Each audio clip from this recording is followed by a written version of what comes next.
ನನ್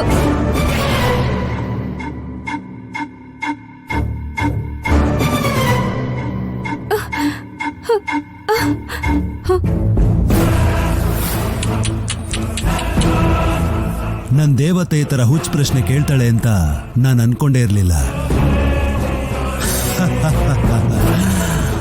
ಸಕ್ಕರೆ ಸುತ್ತ ಇರುವೆ ಯಾಕೆ ಸುತ್ತುತ್ತೆ ಅಂತ ಕೇಳೋ ತರ ಇದೆ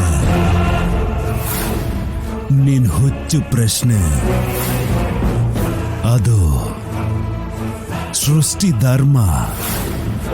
ಆದ್ರೂ ನನ್ ಮನ್ಸಲ್ಲಿ ಉದ್ಭವ ಆಗಿರೋ ನಿನ್ನ ರೂಪ ನನ್ನನ್ನ ನಿರಂತರವಾಗಿ ಕೊಲ್ತಾ ಇದೆ ಪುಣ್ಯ. ನನ್ ಮನ್ಸಿನ ಮಾತನ್ನ ನಿನ್ಗೆ ಯಾವತ್ತೂ ಹೇಳಿದ್ದೆ ಅಲ್ವಾ? ಮತ್ತೆ ಹೊಸ್ತ ಕೇಳ್ತಾ ಇದ್ಯಾ? ಓಹ್, ಮತ್ತೆ ನನ್ ಪ್ರೀತಿಯಿಂದ ಆಡೋ ಮಾತುಗಳನ್ನ ಕೇಳ್ಬೇಕು ಅಂತ ಅನಿಸ್ತಿದ್ಯಾ? ಈ ಲೋಕಾಧಿಪತಿ ದಿಗಂಬರ ಈ ಸೃಷ್ಟಿಗೆ ನಿನ್ನ ದೇವತೆ ಮಾಡ್ಬೇಕು ಅಂತ ಅನ್ಕೊಂಡಿದ್ದಾನೆ. ನೀನ್ ನನ್ನ ಮದ್ವೆ ಆಗ್ತೀನಿ ಅಂತ ಒಪ್ಕೊಳ್ಳೋದಷ್ಟೇ ಬಾಕಿ ಇರೋದು.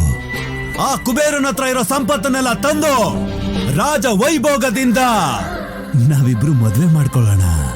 ದೇವತೆನಾ? ಏನ್ ಮಾತಾಡ್ತಿದ್ಯಾ? ನಾನ್ ಯಾವ್ದಕ್ ಒಪ್ಕೊಳ್ಳೋದು?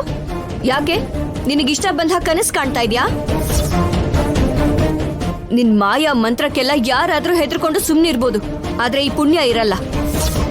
ಅದು ಇದು ಅಂತ ಮಾತಾಡಿ ಬಲವಂತ ಮಾಡೋದಕ್ ನೋಡಿದ್ರೆ ಚೌಡಮ್ಮ ತಾಯಿಗೆ ಬಲಿ ಕೊಟ್ಬಿಡ್ತೀನಿ. ಹುಷಾರು.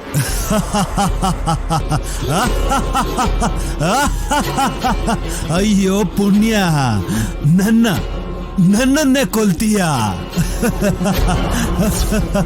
ನನ್ನ ಸಾಯಿಸೋದಕ್ಕೆ ಆ ದೇವತೆ ಕೈಲಿ ಆಗೋದಿಲ್ಲ. ಅಂಥದ್ರಲ್ಲಿ ನೀನು ನನ್ನನ್ನ ಒಂದ್ಸಲ ಸಾಯಿಸೋದಕ್ ನೋಡಿದ್ರೆ 1000 ರೂಪದಲ್ಲಿ ಬರ್ತೀನಿ. 100 ಸಲ ಸಾಯಿಸಿದ್ರೆ 1000 ಸಲ, 1000 ಸಲ ಸಾಯಿಸಿದ್ರೆ ಕೋಟ್ಯಾಂತರ ಸಲ. ನನ್ನನ್ನು ಯಾರು ಅನ್ಕೊಂಡಿದ್ಯಾ? ಈ ಲೋಕಕ್ಕೆ ಅಧಿಪತಿ ದಿಗಂಬರ ನಾನು.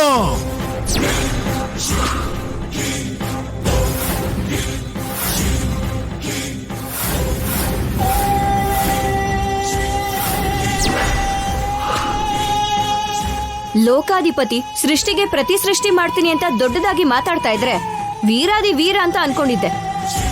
ಈ ರೀತಿ ಒಬ್ಳು ಹುಡುಗಿನ ಬಂಧಿಸಿ ನಿಸ್ಸಹಾಯಗಳನ್ನಾಗಿ ಮಾಡಿ ತಾಳಿ ಕಟ್ಟೋದಕ್ ಬಂದಿರೋ ನಿನ್ನ ಏನಂತ ಹೇಳ್ಬೇಕು? ಮಹಾ ಅಂದ್ರೆ ಏನ್ ಮಾಡ್ಬೋದು? ನನ್ ಕುತ್ತಿಗೆಯಲ್ಲಿ ತಾಳಿ ಕಟ್ಬೋದು. ನಿನ್ ಮಾಯೆಯಿಂದ ಮಂತ್ರದಿಂದ ನನ್ನನ್ನ ಹಿಡಿದಿಟ್ಕೊಳ್ಬೋದೇ ಹೊರತು